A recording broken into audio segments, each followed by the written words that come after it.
बिस्मिल्लाहिर्रहमानिर्रहीम अस्सलाम वालेकुम। आज की वीडियो में हम class 9 mathematics chapter number 1 exercise 1.1 को करने जा रहे हैं। इससे पिछली वीडियो में मैंने आपको इंट्रोडक्शन ऑफ मैट्रिसेस पढ़ाया, जिसमें मैंने आपको पढ़ाया कि रो मैट्रिक्स क्या होता है, कॉलम मैट्रिक्स क्या होता है, ऑर्डर ऑफ मैट्रिक्स क्या होता है और इक्वल मैट्रिक्स क्या होता है। तो आज की वीडियो में हमने उनसे रिलेटेड क्वेश्चन को सॉल्व करना है। तो देखिए, क्वेश्चन नंबर 1 में हमसे कह रहा है कि find the order of the following matrix. हमने यहाँ पे जो हमारे पास मैट्रिक्स गिवन है इनके ऑर्डर बताने हैं। अब ऑर्डर मैंने उस पहले वीडियो में बताया, तो आज भी मैं आपको बता देता हूँ कि ऑर्डर ऑफ मैट्रिक्स क्या होता है। अब देखिए, basically order of matrix number of रोज और नंबर ऑफ कॉलम भी होता है। नंबर ऑफ रोज और नंबर ऑफ कॉलम्स को ऑर्डर ऑफ मैट्रिक्स भी बोलते हैं। अब इस जैसे कि अब इस क्वेश्चन में देखिए, हमारे पास यहाँ पे ए में एक मैट्रिक्स गिवन है हमारे पास 2 3 -5 और 6। अब इसमें देखिए हमारे पास नंबर ऑफ रोज कितने हैं 2 और नंबर ऑफ कॉलम्स हमारे पास कितने हैं 2। तो इस मैट्रिक्स का जो ऑर्डर होगा वो हमारे पास 2/2 होगा। अब आप ऑर्डर में एक चीज़ का आपने ख्याल रखना है कि नंबर ऑफ रोज को आप पहले लिखोगे, उसके बाद नंबर ऑफ कॉलम्स को लिखा जाएगा। अब इसी तरह बी में देखें, यहाँ पे भी एक मैट्रिक्स है 2 0 3 और 5। अब इसमें भी देखें नंबर ऑफ रोज हमारे पास 2 है और नंबर ऑफ कॉलम्स हमारे पास 2 है। तो इस मैट्रिक्स का भी जो ऑर्डर होगा वो हमारे पास 2/2 होगा। इसी तरह सी में देखें, यहाँ पे नंबर ऑफ रोज 1 है और नंबर ऑफ कॉलम्स हमारे पास 2 है। तो इस मैट्रिक्स का जो ऑर्डर होगा वो हमारे पास 1/2 होगा। अब आप इस मैट्रिक्स को 2/1 ऑर्डर नहीं लिख सकते। जब आप 2/1 लिखोगे तो ये गलत हो जाएगा। जैसे मैंने आपको बताया कि नंबर ऑफ रोज को आपने पहले लिखना है, उसके बाद नंबर ऑफ कॉलम को लिखोगे। इसी तरह डी मैट्रिक्स में देखें, यहाँ पे हमारे पास 3 रोज है और एक कॉलम है। तो इस मैट्रिक्स का जो ऑर्डर होगा वो हमारे पास 3/1 होगा। इसी तरह ई में देखें, यहाँ पे भी हमारे पास 3 रोज है और 2 कॉलम्स है। तो इस मैट्रिक्स का जो ऑर्डर होगा वो हमारे पास 3/2 होगा। इसी तरह एफ मैट्रिक्स में देखें, इसमें सिर्फ 2 है। तो इस मैट्रिक्स में आप देखें नंबर ऑफ रोज भी 1 है और नंबर ऑफ कॉलम भी 1 है। तो इस मैट्रिक्स का जो ऑर्डर होगा वो हमारे पास 1/1 होगा। इस तरह जी मैट्रिक्स में देखें, इसमें यहाँ पे हमारे पास नंबर ऑफ रोज हमारे पास 3 है और नंबर ऑफ कॉलम्स हमारे पास 3 है। तो इस मैट्रिक्स का जो ऑर्डर होगा वो होगा 3/3 मैट्रिक्स का, 3/3 ऑर्डर का ये मैट्रिक्स है हमारे पास। इसी तरह एच में देखें, यहाँ पे नंबर ऑफ रोज की तादाद 2 है और नंबर ऑफ कॉलम्स हमारे पास 3 है। तो इस मैट्रिक्स का जो ऑर्डर होगा वो हमारे पास 2/3 होगा। और ये क्वेश्चन नंबर 1 था। अब क्वेश्चन नंबर 2 में देखें, 2 में कह रहा है कि which of the following matrices are equal. अब हमने ये बताना है कि इन मैट्रिक्स में कौन से ऐसे मैट्रिक्स है जो इक्वल है। अब इक्वल मैट्रिक्स का भी मैंने आपको बताया था कि इक्वल मैट्रिक्स क्या होता है। अब देखिए, इक्वल मैट्रिक्स मैट्रिक्स इक्वल होने के लिए हमारे पास दो कंडीशंस है। पहली कंडीशन तो ये है कि जो नंबर ऑफ ऑर्डर्स होंगे मैट्रिक्स के वो इक्वल होने चाहिए, और दूसरा जो होगा हमारे पास उनके कोरस्पॉन्डिंग जो एलिमेंट या इंट्रीज है वो भी हमारे पास इक्वल होने चाहिए। अगर इस तरह से हमारे पास मैट्रिक्स है कि उनका ऑर्डर भी सेम है और उनके अंदर जो कोरस्पॉन्डिंग एलिमेंट या इंट्रीज है वो भी अगर इक्वल है, तो ऐसे मैट्रिक्स को हम इक्वल मैट्रिक्स बोलेंगे।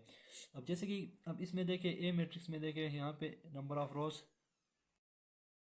और नंबर ऑफ कॉलम एक ही है, क्योंकि यहाँ पे एक रो है और एक ही कॉलम है हमारे पास।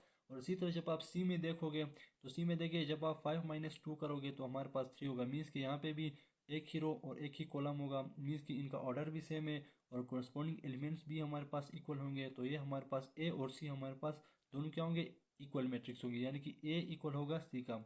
ठीक है। इसी तरह आपने बी में देखें, हमारे पास एक मैट्रिक्स है 3 और 5। मीन्स कि इसमें एक ही रो है और 2 कॉलम है। तो इस मैट्रिक्स का जो ऑर्डर होगा वो हमारे पास 1/2 होगा। इसी तरह आप आई में देखोगे, तो इसमें क्या है हमारे पास 3, और जब आप 3 + 2 करोगे तो हमारे पास 5 होगा। और इसमें भी देखें एक ही रो है और 2 कॉलम्स है। तो इस मैट्रिक्स का भी जो ऑर्डर है हमारे पास वो है 1/2।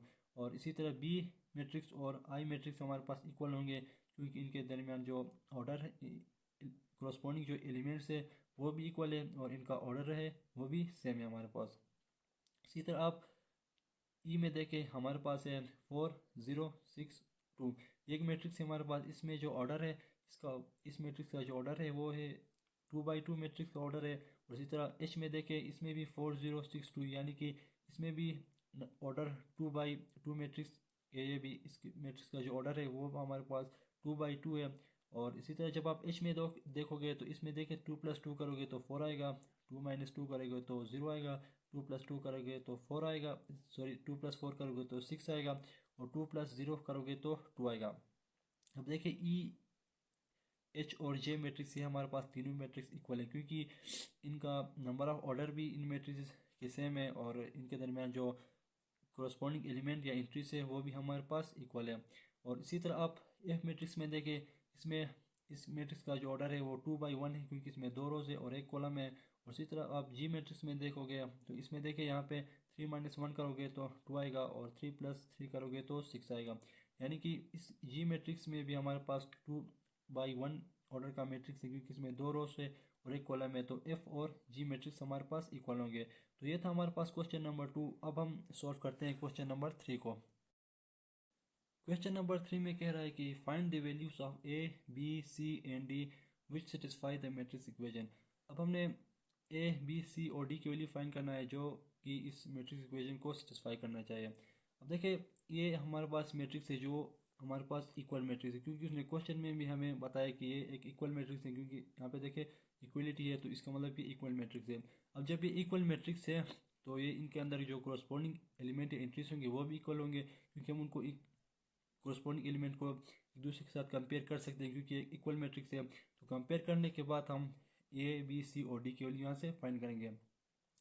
यहाँ पे सबसे पहले हम एक 4 इक्वेशंस बनाएंगे यहाँ से, उसके बाद हम बारी बारी इनकी वैल्यूज फाइंड करेंगे। अब देखिए यहाँ से हम इसका सोल्यूशन लेते हैं। देखिए यहाँ से हम पहले 4 इक्वेशंस बनाएंगे। वो इक्वेशन किस तरह बनाएंगे, अब देखिए जब ये एक इक्वल मैट्रिक्स है तो इनके अंदर जो कोरस्पॉन्डिंग जो एलिमेंट्स होंगे उनको हम कंपेयर कर सकते हैं। तो यहाँ से a + c = 0, इसको आप इक्वेशन 1 का नाम दे दें, और a + 2b -7, इसको आप इक्वेशन 2 का नाम दे दें, क्योंकि हम कोरस्पॉन्डिंग एलिमेंट को कंपेयर कर सकते हैं, क्योंकि एक इक्वल मैट्रिक्स है। इसी तरह c - 1 = 3, इसको आप इक्वेशन नंबर 3 का नाम दे दें, और लास्ट में 4d - 6 = 2d, इसको आप इक्वेशन 4 का नाम दे दें। देखिए यहाँ पे हमारे पास 4 इक्वेशंस बन गई हैं। अब हम क्या करते हैं, यहाँ से इनकी वैल्यूज़ फाइंड आउट करते हैं। अब सबसे पहले मैं क्या करता हूँ, देखिए फ्रॉम इक्वेशन 3 मैं क्या करता हूँ, इक्वेशन 3 से c की वैल्यू फाइंड आउट करता हूँ। इक्वेशन 3 हमारे पास है c - 1 = 3। मुझे c की वैल्यू चाहिए, तो मैं इस -1 को उठा के इक्वलिटी की उस साइड शिफ्ट करूँगा। तो c = 3, ये -1 उधर जाके +1 होगा, सो c = 4। तो c की वैल्यू मुझे मिल गई 4 यहाँ से। अब मैं क्या करता हूँ, अगर मैं इस c की वैल्यू को पुट करता हूँ इक्वेशन 1 में, तो मुझे a की भी वैल्यू मिल जाएगी। तो पुट c = 4 इन इक्वेशन 1। तो मैं 1 में जब पुट करूँगा तो मुझे वैल्यू मिल जाएगी a की। तो a + c = 0 इक्वेशन 1 है हमारे पास। तो अब आप c में उसकी वैल्यू पुट करें, a + 4 = 0। तो मैं क्या करता हूँ, a की वैल्यू मुझे चाहिए, तो मैं इस +4 को उस साइड शिफ्ट करूँगा, तो a = क्या होगा हमारे पास, -4 होगा।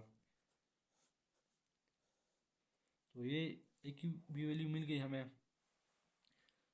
उसके बाद हमने वैल्यू फाइंड करनी है b और d की। तो मैं क्या करता हूँ, इस a की वैल्यू को मैं इक्वेशन नंबर अगर मैं 2 में पुट करूँगा, तो इस इक्वेशन में मैं इस a की वैल्यू को अगर मैं इक्वेशन नंबर 2 में पुट करूँगा तो मुझे b की वैल्यू मिल जाएगी। अब देखिए put a = -4 in equation 2, so a + 2b = -7, ये इक्वेशन नंबर 2 है हमारे पास। देखिए इसमें a की वैल्यू में पुट करता हूँ, तो -4 + 2b = -7। तो मुझे b की वैल्यू चाहिए, तो मैं क्या करता हूँ कि जो रेस्ट हमारे पास बाकी जो हमारे पास नंबर से मैं इनको दूसरे साइड शिफ्ट करूँगा। तो सबसे पहले मैं क्या करता हूँ, -4 को उस साइड शिफ्ट करता हूँ, सो 2b = हमारे पास -7, ये -4 उधर जाके +4 होगा। सो अब देखिए यहाँ से 2b = -7 +4 हमारे पास -3 होगा, क्योंकि प्लस होता है, तो बड़े नंबर के साथ माइनस है तो -3 होगा। मुझे b की वैल्यू चाहिए, तो मैं क्या करता हूँ, इस 2 को भी उस साइड शिफ्ट करता हूँ, तो b = -3 / 2 होगा। देखिए b is equal to -3 divide by 2 हमारे पास 1.5 बनता है। तो b की वैल्यू मुझे मिल गई। अब हमने लास्ट में एक वैल्यू फाइंड करनी है d की, तो d की वैल्यू फाइंड करते हैं। तो d इक्वेशन हमारे पास है 4d minus 6 is equal to 2d, ये इक्वेशन नंबर 4 है हमारे पास। अब देखिए यहाँ से मैं क्या करता हूँ, d की वैल्यू फाइंड कर अगर मुझे करना है तो यहाँ पे भी d है, यहाँ पे भी d है, तो मैं पहले क्या करता हूँ, इस 2d को इस साइड शिफ्ट करता हूँ। सो 4d ये जब उधर आएगा तो -2d minus 6 is equal to 0। अब यहाँ से देखिए 4d माइनस 2d हमारे पास 2d होगा, -6 इज इक्वल टू 0। अब मैं क्या करता हूँ, यहाँ से यहाँ पे कर लेते हैं। अब देखिए 2d इज इक्वल टू, मैं क्या करता हूँ, इस -6 को उस साइड शिफ्ट करूँगा तो ये +6 होगा। अब मुझे d की वैल्यू चाहिए तो मैं क्या करता हूँ, इस 2 को उस साइड शिफ्ट करता हूँ। So d is equal to 6 divided by 2। So 2 1 time 2 2 3 time 6। So d is equal to हमारे पास आया 3। अब देखिए हमने सारों की वैल्यूज़ यहाँ से फाइंड आउट किया, a की भी वैल्यू, b की, c की, d की। ये हमारे पास a की वैल्यू है -4, b की वैल्यू हमारे पास है 1.5 और c की वैल्यू हमारे पास है 4 और d की वैल्यू हमने फाइंड किया 3। तो आप लास्ट में यहाँ पे लिख लिया वैल्यूज आर